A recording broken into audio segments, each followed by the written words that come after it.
로마서 8장입니다. 로마서 8장.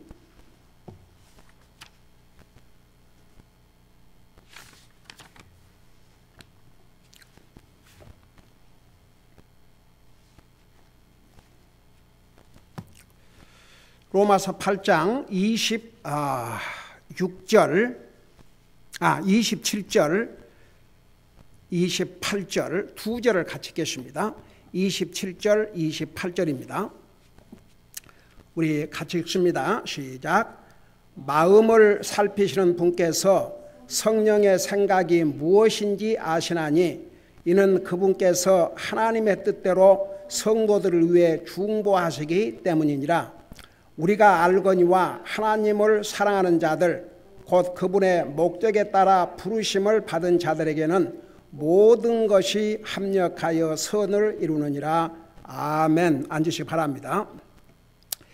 자, 성령님께서 우리 믿는 하나님의 자녀들을 위해서 무엇을 하시는지 26절에서 자세하게 설명하셨죠. 우리의 연약함을 도우신다고 하셨는데 그 중에서 특별히 우리가 마땅히 기도해야 할 바를 알지 못할 때에 성령님께서 말로 닿을 수 없는 신음으로 친히 우리를 위해 중보하신다. 자세하게 지난주에 설명했습니다. 자, 오늘 27절에 보니까 마음을 살피시는 분께서, 우리가 하나님 그러면 그냥 하나님 그러면 삼위일체 하나님, 아버지로서 하나님, 아들로서 하나님, 성령으로서 하나님이 다 포함되어 있습니다. 그러니까 이제 하나님께서 세상을 창조하셨다고 그럴 때는 삼위일체 하나님, 아버지로서 하나님만 아니고 예수님으로서 하나님, 아들로서 하나님만이 아니고 삼위일체 하나님. 그래서 창세기 1장에 보면 우리가 복수를 사용을 하셨습니다. 엘로힘. 그리고 그 성령님께서도 이 세상 만물 창조에 참여하셨음을 또 창세기 1장에서 보여주고 있습니다. 옛날에 우리 창세기 공부할 때 자세하게 설명을 했습니다. 근데 여기서 특별히 마음을 살피시는 분께서 할 때는 여기서는 특별히 아버지 하나님을 가르쳤습니다. 자, 그 의미는 그러면 아들로서 하나님, 성령님으로서 하나님은 우리의 마음을 살피시는 분이 아니냐, 그런 뜻이 아니에요. 특별히 이제 여기서 성령의 하나님께서 나와 여러분을 위해서 아버지 하나님께 중보의 기도를 하신다고 하셨는데, 그래서 마음을 살피시는 분께서, 자, 우리 하나님 다 우리의 마음을 살펴보시지만 특별히 아버지 하나님께서 성령의 생각이 무엇인지 아시나니. 여러분, 우리 예수님께서 이 땅에 오셔서 특별히 요한복음에는 아버지는 아들 안에, 아들은 아버지 안에, 나를 본 자는 아버지를 보았고, 빌립이 아버지를 보여달라고 그러니까 너는 나와 함께 이렇게 있으면서 아버지를 보여달라고 하느냐. 나를 본 자는 아버지를 보았느니라. 그래서 아버지 하나님과 아들과 하나님은 이렇게 분리된 게 아니고 모든 면에서 하나이심을 많이 말씀하셨죠. 그러니까 성령님의 하나님도 마찬가지입니다. 여러분, 하나님의 마음을 성령님보다 어떻게 더 잘 아시겠습니까? 성령님도 하나님이시거든요. 그래서 이제 그런 의미에서 성령의 생각이 무엇인지 아시나니, 그러니까 아버지 하나님께서 성령의 하나님의 생각이 무엇인지를 아시고, 성령으로서 하나님은 아버지로서 하나님의 생각이 무엇인지 아시고, 또 아들로서 하나님이신 예수님은 아버지로서 하나님, 성령으로서 하나님의 생각이 무엇인지 다 서로가 아셔요. 자, 그래서 성령의 생각이 무엇인지 아시나니 이는 그분께서, 여기에 그분은 성령님을 가리켰습니다. 성령님께서 하나님의 뜻대로 성도들을 위해 중보하시기 때문이니라. 그러니까 우리 26절에서 우리가 마땅히 기도할 바를 알지를 못한다. 그러니까 예를 들어서 어떤 상황을 만나가지고 이럴 때는 어떻게 해야 되는가, 어떤 것이 하나님의 뜻인가, 그러니까 우리가 잘 모를 때가 있지 않습니까? 이럴 때는 무엇을 기도해야 되는가? 이게 하나님의 뜻인가 아닌가? 그래서 우리가 정말 어떻게 기도를 해야 되나? 그럴 때 성령님께서 우리를 위해서 탄식하시면서 우리를 대신해서 아버지 하나님 앞에 이제 기도를 중보를 해 주시는데, 성령님께서 나와 여러분을 위해 중보 기도를 하실 때 하나님의 뜻을 거슬려서 하실 수가 없지요. 당연히 하나님의 마음을 아신 성령님께서 하나님의 뜻대로 기도를 해 주시는 것이죠. 그래서 여기에 마음을 살피시는 분께서 바로 아버지 하나님, 물론 성령님의 하나님, 아들로서 하나님은 다 우리의 마음을 살피시는 분이신데, 이 아버지 하나님께서 성령님의 생각이 무엇인지 아시나니 그분께서, 성령님께서 하나님의 뜻대로, 그러니까 성령님께서 우리를 위해서 중보 기도를 하실 때는 하나님의 뜻을 거슬려서 기도하실 수가 없지요. 하나님의 뜻대로 우리들을 위해서, 성도들을 위해 중보하시기 때문이라. 여기 중보라는 의미는 우리를 대신해서 하나님 앞에 청원한다, 호소한다, 그런 의미라는 것을 자세하게 전했죠.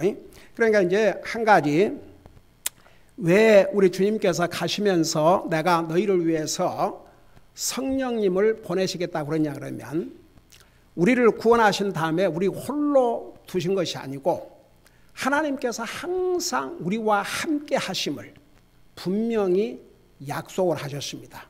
그래서 예수님께서 부활하신 다음에, 그러니까 예수님이 계실 때는 성령님이 오시지를 않았지요.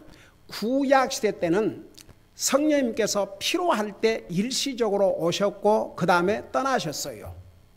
가령 예를 들어서 삼손이 적과 싸울 때에 성령님께서 임하심에 낙이 그 뼈 하나를 가지고 1000명을 죽이는, 그러니까 보세요. 구약시대 때는 필요할 때 성령님께서 일시적으로 오셔서 도와주시고 그리고 떠나셨습니다.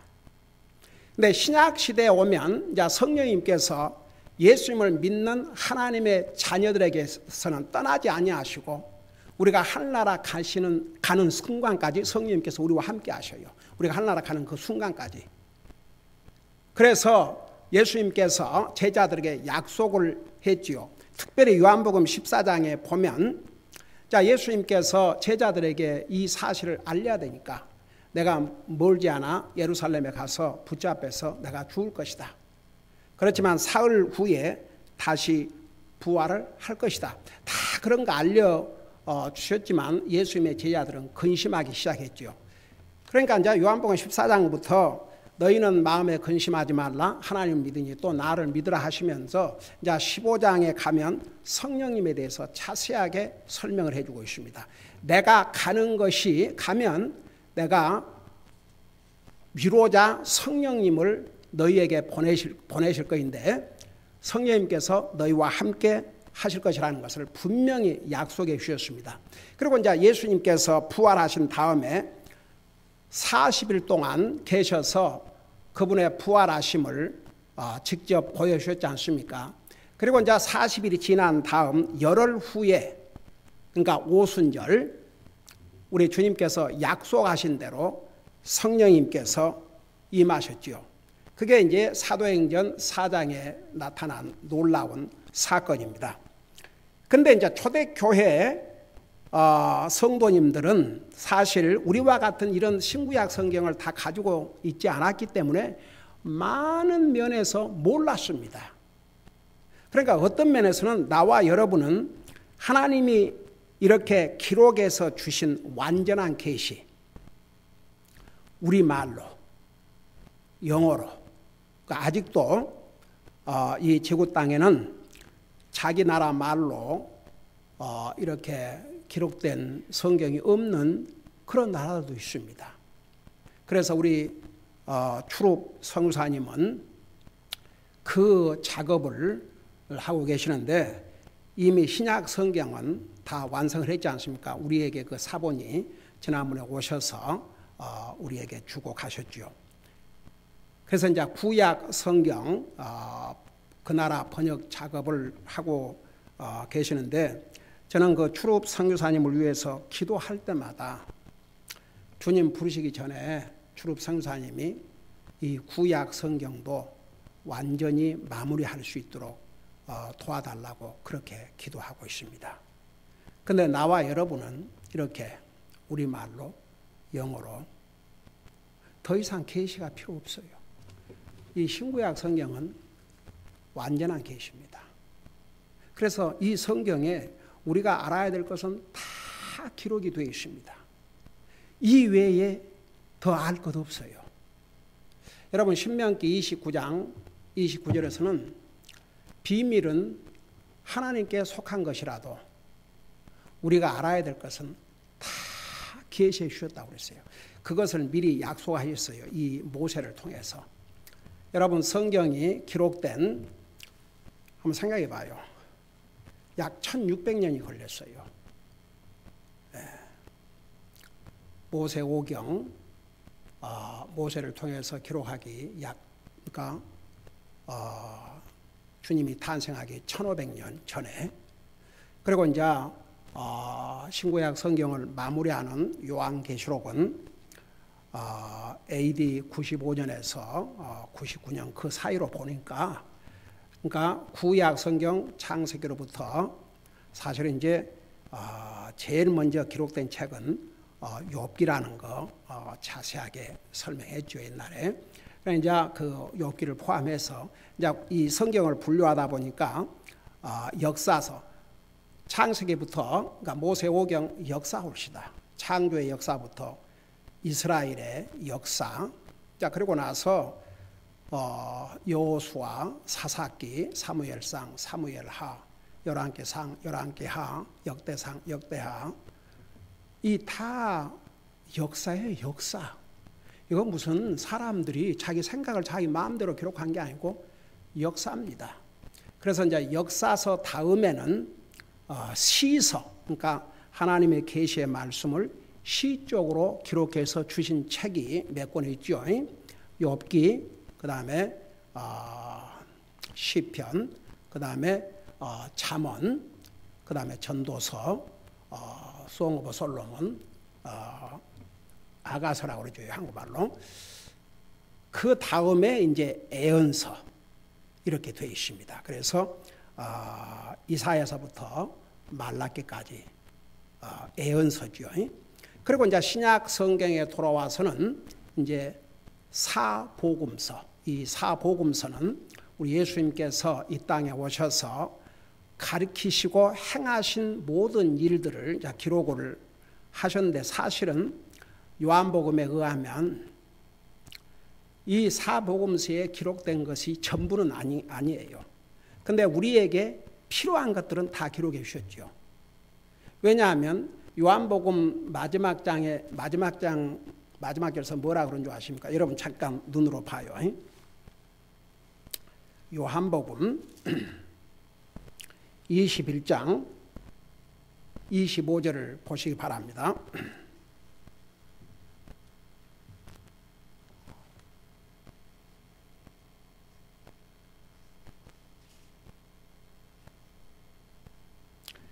자, 거기 보면 이렇게 말씀하고 있어요. 예수님께서 행하신 것들이 이 외에도 많으니. 그러니까 이제 여러분 요한복음에는 그 예수님께서 특별히 예수님의 디바인 네이처, 하나님으로서의 예수님을 자세하게 기록하고 있습니다. 그러니까 예수님이 행하셨던, 하나님으로서 행하셨던 많은 기적들이, 가령 우리 예수님께서 최초로 행하셨던 물을 포도즙으로 바꾸신 그런 기적이 이제 다른 복음서보다는 이 요한복음에 기록이 되어 있어요. 거의 최초의 기적인데, 그래서 요한복음은 예수님의 그 가르치심과 행적 중에서 특별히 하나님으로서, 마태복음은 왕으로서, 마가복음은 종으로서, 누가복음은 사람으로서, 우리 예수님께서 사람의 몸으로 오셨으니까 옛날에 이런 부분들을 자세하게 다 설명했죠.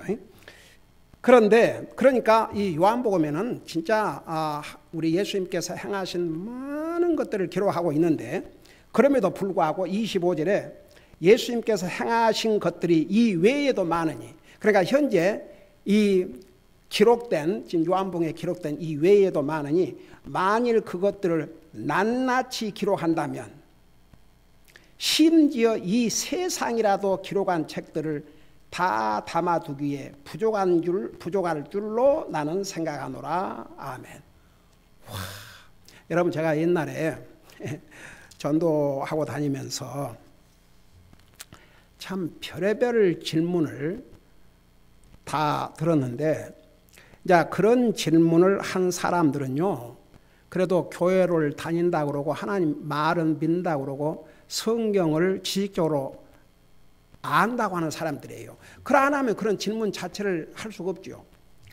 제가 들은 질문 가운데 하나가, 아니 목사님, 예수님이 12살 때 그 행적에 대해서 딱 기록하고 있고, 그 전에는 아무런 기록이 없고, 그리고 이제 30세 때부터 이 행적을 기록했는데, 그러면 그 12살 이전, 그 다음에 12살에서 30살 그 사이에는 예수님이 뭐 하셨습니까? 여러분, 그런 질문을 한 사람들의 그 의도가 뭔지 아세요? 무엇인가 허물을 찾고 문제를 찾아서 반박하기 위해서. 믿음의 사람들이 진실로 알기를 원해서 질문하는 질문은 딱 알아요. 그런 질문이 아닙니다. 그래서 제가 그랬어요.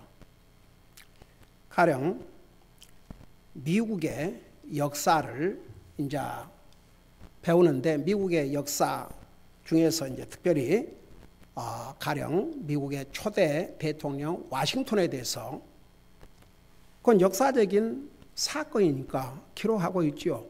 와싱턴 자서전도 있고 와싱턴에 대한 그 기록이 있고 여러 가지 와싱턴에서 기록한 책들이 많아요.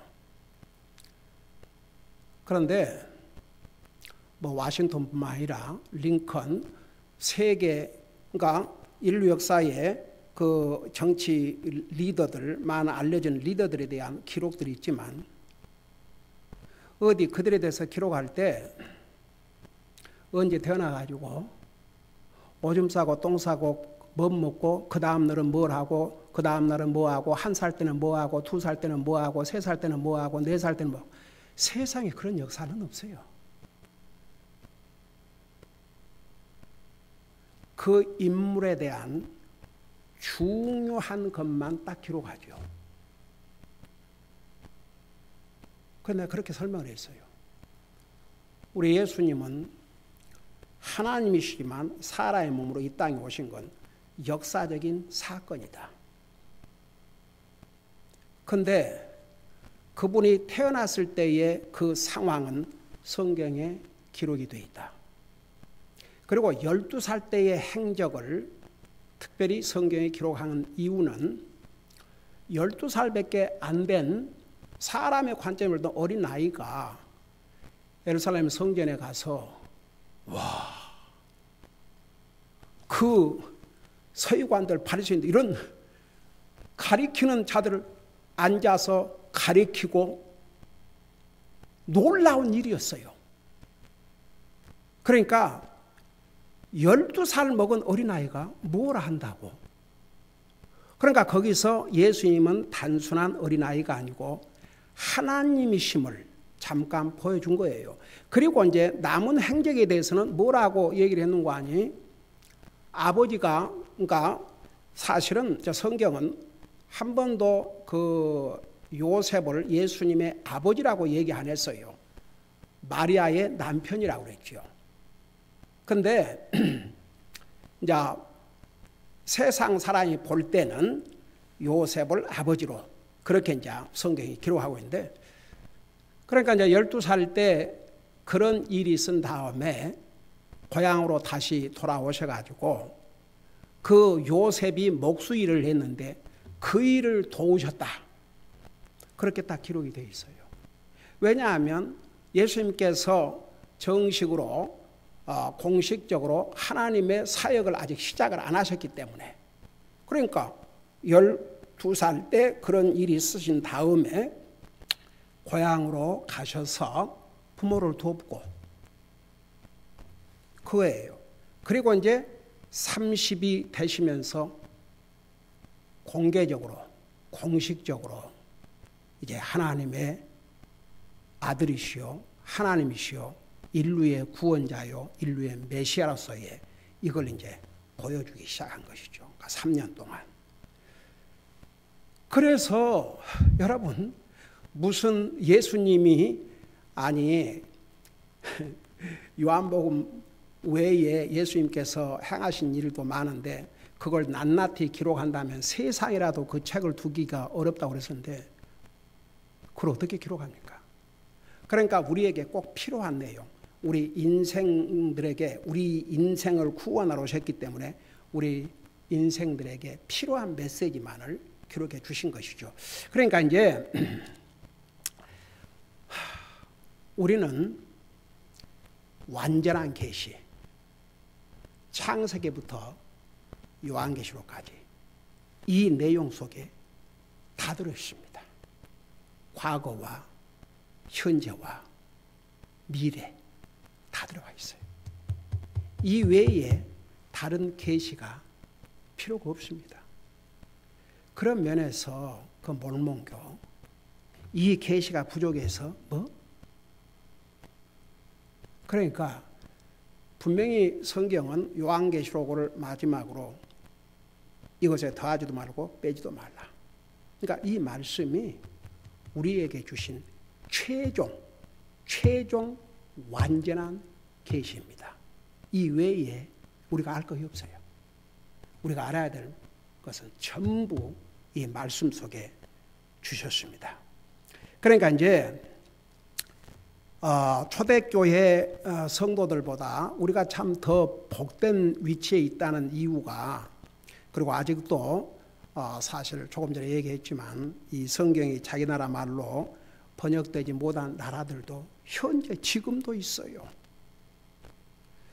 그런 면에서 우리가 이 하나님의 말씀을, 완전한 계시의 말씀을 우리가 가지고 있다는 것, 얼마든지 우리가 읽을 수 있고 들을 수 있고 배울 수 있는 이런 위치에 있다는 게 얼마나 우리에게 큰 복입니까?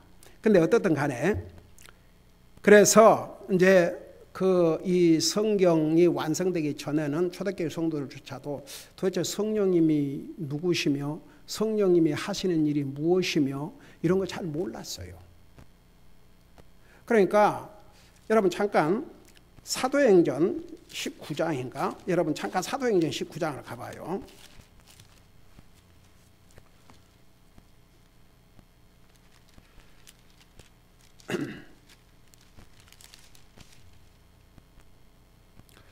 (19장) 1절부터 보시기 바랍니다.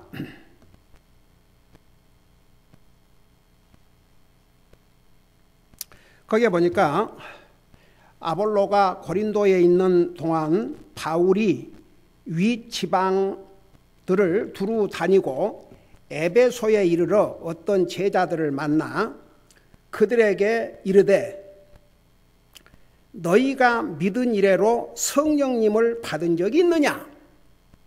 이렇게 물어봤어요. 그러니까 하니 그들이 그에게 이르되 우리는 성령님이 계신다는 말도 들은 적이 없노라 하거늘. 3절에 바울이 그들에게 이르되 그러면 너희가 무슨 침례를 받았느냐 하니 그들이 이르되 요한의 침례라 하매. 그러니까 보세요.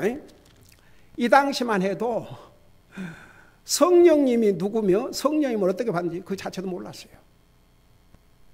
그리고 그들은 그러니까 성령님이 계신다는 말도 들은 적이 없다고 그러니까 바울이 그러면 너희가 무슨 침례를 받느냐 하니 요한의 침례를 하매. 그래서 요한의 침례는 회개의 침례라는 거 자세하게 설명했죠 옛날에. 근데 여러분 보세요.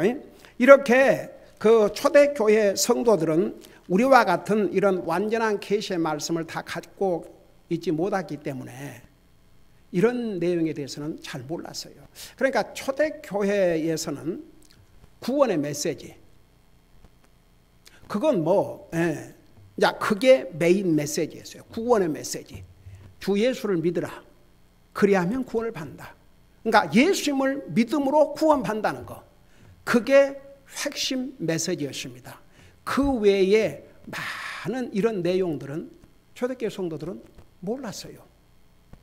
근데 그런 걸 다 알아야 구원을 받는 것이 아니기 때문에 구원은 믿음으로 받는다는 거. 근데 이제 구원만 받고 이런 걸 모르면 마치 뭐가 같은 거 아니? 어린아이가 태어나기는 태어났는데 그 외에는 아무것도 몰라. 그러면 그 정상적인 사람으로서 살기 어렵죠. 그러니까 구원만 받아갖고는 그건 시작일 뿐이에요. 어린아이가 태어나면 자라야 되지 않습니까? 자라기 위해서는 여러 가지가 필요해요. 먹어야 되고, 입혀야 되고, 보살펴야 되고, 꼭 먹는 음식만 필요한 게 아니라 사랑을 공급해 줘야 되고, 여러 가지 그런 육체적인 필요, 정서적인 필요, 그 다음에 무엇보다도 영적인 필요, 이런 것들을 공급을 해줘야 되는데, 그러니까 영적인 삶도 마찬가지예요. 그러니까 초대교회에서는 예수님을 믿음으로 구원받는다는 것, 그건 분명히 알았지만 그 외에는 잘 모르니까 이렇게 이제 하나님께서 사도들을 통해서 하나하나 필요한 것들을 이렇게 다 기록해서 나와 여러분은 이런 완전한 계시의 말씀을 가지고 믿음 생활을 하니까 얼마나 우리가 복된 사람들입니까? 그래서 이렇게 성령님께서 성령님 누군지도 몰랐다고 그랬어요. 예수님의 제자들은 들었지만 그 외의 사람들은 그럴 수밖에 없지요. 근데 오늘 우리는 이제 성령님께서 하시는 일이 무엇인지조차도 이 하나님의 말씀을 통해서 우리가 배우고 있지 않습니까? 그래서 이제 한 가지 분명한 것은 우리 연약함을 성령님이 아신다고 그랬어요. 육체적으로도 연약하고 영적으로도 연약하고 정서로도 연약하고 모든 면에서 우리 연약함을 아신 성령님께서 우리를 위해서 하시는 일은 한마디로 말해서 도와주시는 일이에요. 우리를 위로하시고, 그래서 그런 면에서 성령님을 위로자라, 컴포터라, 컴포터가 우리를 위로하신 분, 우리를 도우신 분. 특별히 로마서 8장 26절에서 27절까지는 우리의 영적인 삶에서 정말 우리가 어떤 기도를 해야 이게 하나님의 뜻을 따라 기도할 수 있는가, 그런 걸 모를 때에 우리는 모르지만 성령님께서 이미 하나님의 뜻을 아시고 우리를 대신해서 기도해 주신다는 얘기입니다. 그러면 이제 우리는 나중에 알게 돼요. 왜 내가 그 기도를 참 어떤 기도를 해야 될지 내가 몰랐는데 이제 하나하나 하나님께서 내가 개인적으로 기도하는 순간이든지 하나님의 말씀을 읽는 순간이든지 하나님의 말씀을 듣는 순간이든지 어떤 방법을 통해서든지 하나님께서 결국은 알려주셔요. 그러니까 이미 성령님께서 나와 여러분이 정말 무엇을 기도해야 될지 어떻게 기도해야 될지 모르는 내용까지도 이미 아시고 우리 아버지 하나님께 다 기도를 대신해 주셨어요. 그러니까 결과적으로는 우리가 기도를 못했어도 우리를 대신해서 성령님께서 기도해 주셨고 우리는 성령님의 도움을 받은 것이죠. 자, 시간이 가면 왜 내가 그때 정말 이 기도가 바른 기도인가, 이게 하나님 앞에 하나님의 뜻을 따라 한 기도인가 아니었는가, 이런 것을 이제 깨달을 수 있도록 계속 성령님께서 도와주셔요. 한 가지 제가 오늘 이 부분을 하고 이 다음 이제 28절부터는 이제 새로운 토픽인데 다음 절부터 하겠습니다만, 여러분 우리 히브리서에 보면 내가 너를 결코 떠나지 아니하리라, 내가 결코 버리지 아니하리라. 근데 보세요, 사람은 그런 약속을 할 수가 없습니다. 왜냐하면 결국은 이 세상을 떠나니까 언젠가는 같이 할 수가 없어요. 그게 사람이에요. 아무리 사랑하는 부모 자식이라도 사랑하는 부부라도 언젠가는 이별을 하게 되어 있습니다. 어떻게 영원히 같이 합니까? 할 수 없어요. 사람은요 그런 약속 자체를 할 수가 없습니다. 근데 우리 하나님은 그 약속을 하셨어요. 내가 결코 너를 떠나지 아니하리라. 결코 너를 버리지 아니하리라. 근데 그게 막연한 말씀이 아니에요. 우리 예수님께서 분명히 제자들에게 내가 가면 보혜사 성령님을 보내주시겠다고 약속을 하셨어요. 정확하게 오순절날 우리 예수님께서 부활하시고 하늘나라 가신 지 하늘나라까지 다 합해서 50일 후에 예수님께서 부활하시고 40일 후부터는 열흘 후에 성령님이 오셨어요. 많은 사람들이 내가 성령을 받았는지 안 받았는지 이렇게 모를 수도 있었어요. 잘 모르니까. 그러니까 나중에 이제 보면 사도 바울이 다 가르쳐 주셨어요. 너희가 예수님을 믿음으로 말미암아 이미 성령님을 받았느니라. 근데 보세요. 그러면 주님께서 이 약속을 어떻게 지키시느냐? 내가 결코 너희를 버리지 아니하리라. 결코 너희를 떠나지 아니하리라. 이 약속을 어떻게 지키시냐? 성령의 하나님을 통해서. 제가 한 두 가지만 보여드릴게요. 고린도전서 6장 19절에 보면 너의 몸은 누가 거하시는 집이라고 그랬어요? 하나님의 영이 성령님이 거하시는 집이라고 그랬어요. 우리에게 와서 살고 계셔요. 우리가 눈으로 못 본다고 해서 성령님이 우리 속에 안 사시는 게 아니에요. 우리 속에 살고 계셔요. 여러분 그 성경 구절 잘 알죠? 여러분 눈으로 다시 한번 확인해 봐요. 고린도전서 6장 19절에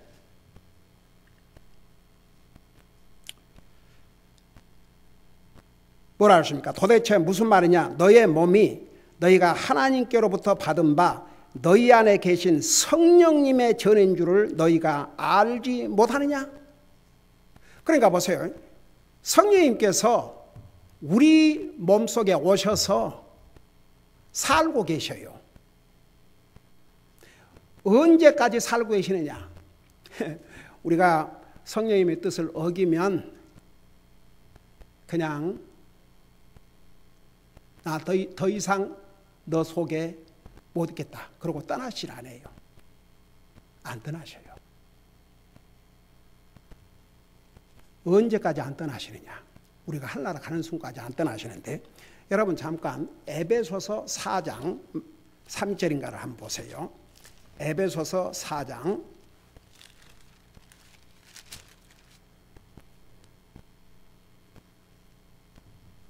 30절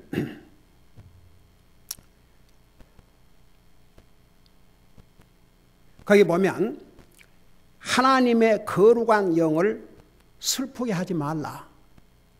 하나님의 거룩한 영은 누구를 가리키고 있습니까? 성령님을 가리키고 계셔요. 이 거룩한 하나님의 영, 성령님을 슬프게 하지 말라. 왜 이런 말씀하셨느냐? 그 다음에 뭐라고 설명했습니까? 그분으로 말미암아 너희가 구속의 날까지. 제가 지난번에 우리 로마서 8장 공부하면서 모든 만물들이 하나님의 아들들이 나타날 때까지 그 기억나세요? 그 신음하며 바라며 기다린다는 거. 그리고 나서 그 우리 몸의 구속이란 말이 나왔죠. 그 자세하게 설명했어요. 이 몸에, 그러니까 우리가 예수님을 영접하고 구원받음으로 우리 영혼이 구원받았지, 우리 육신은 아직 구원받지 못했어요. 그래서 여전히 우리 육신은 죄의 속성을 가지고 죄를 짓기도 하고 하나님의 뜻을 불순종하기도 하고 또 육신적으로 아프기도 하고 결국은 죽어요.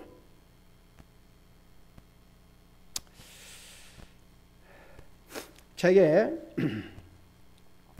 제 믿음 생활에 가장 많은 영향을 미쳤던 우리 칼버트 목사님 그리고 삼터 목사님 외에 그분이 전하는 말씀을 통해서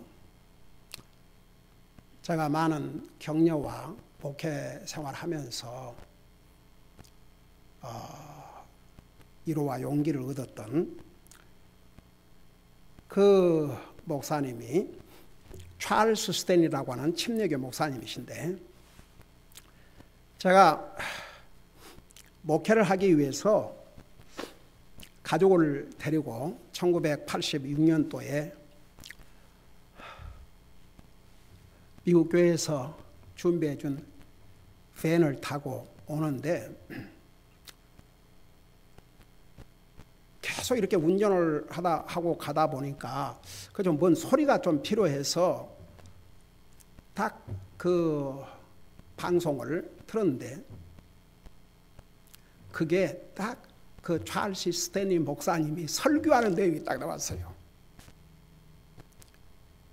근데 그 설교가 제 마음을 타치하기 시작했어요. 그래서 이분이 누구야? 그래 마지막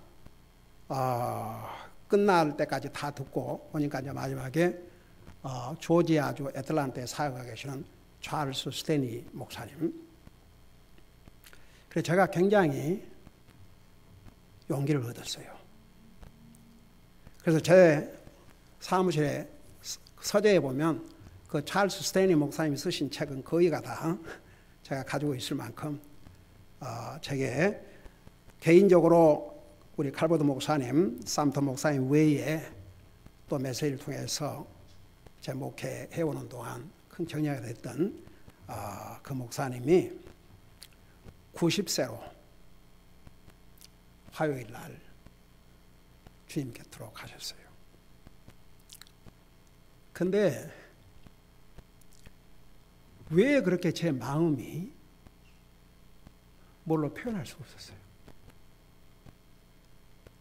그 목사님은 영광 중에 계시지만 와, 이렇게 귀한 하나님의 종들이 미국이 지금 영적으로 완전히 다운되어 있습니다. 이런 상황에서 정말 하나님의 말씀을 충실하게 선포했던 저 귀한 종이 또 주님의 부름을 받고 하나라 가시니까 이제 이 세상은 점점 이런 위대한 귀한 종들을 잃고 있어요. 그래서 참 뭔가 제 마음이 참 그 뭘로 표현할 수 없을 만큼 좀 그랬습니다. 그래서 이제 그 목사님의 설교를 계속 제가 들었어요. 어제는 우리 가족과 함께 같이 또 듣고 그러면서 우리가 하나님 말씀 안에서 또 힘을 얻고 그런 시간을 가졌습니다. 근데 보세요. 그분으로 말미암아 그러니까 그 찰스네 목사님도 육신이 구원받은 게 아니거든요. 영원히 구원을 받으셨지. 그러니까 죽었지 않습니까? 육체는 죽었어요. 네. 여러분, 다윗도 솔로몬도 위대한 하나님의 사람들 다 죽었습니다. 왜? 육체가 구원받은 게 아니니까. 그 육체의 구원은 예수님께서 오셔야 다시 오실 때 이제 받는 것이죠. 그래서 여기에 너희가 구속의 날까지 봉인되었다. 그 말은 육체가 구원받을 때까지 봉인됐다. 인을 딱 치셨다 그랬어요. 그러니까 성령님께서 떠나질 않으셨다. 인을 치셨어요. 그러니까 떠나시질 않지요. 그러면 언제 우리가 몸의 구속을 받냐 그러면 우리가 하늘나라 이제 예수님께서 공중 재림하실 때 아니면 이제 우리가 죽은 다음에 하늘나라 갔다가 예수님께서 역시 공중 재림하실 때 예수님의 공중 재림하실 때 우리 몸이 구속을 받으니까 한번 생각해 봐요.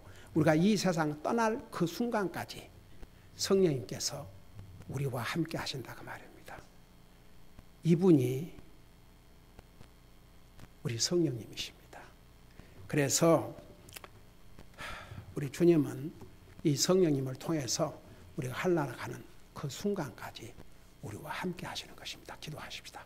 사랑의 아버지 하나님, 우리를 구원하실 뿐만 아니라 우리 홀로 두시지 아니하시고 세상 끝날 때까지 이렇게 성령님을 보내주셔서 우리가 하늘나라 가는 순간까지 성령님께서 우리와 함께 계심을, 우리의 연약함을 도우시고 우리가 무엇을 기도할지 모를 때에도 하나님의 뜻을 따라 우리를 위해서 중보의 기도를 해주신 성령님이 우리와 함께 계신다는 사실이 얼마나 우리에게 큰 힘과 용기와 위로가 된다는 것을 잊지 말게 하시고 항상 우리와 함께 하신 주님을 소망하며 사는 우리 모두가 되게 하여 주시옵소서.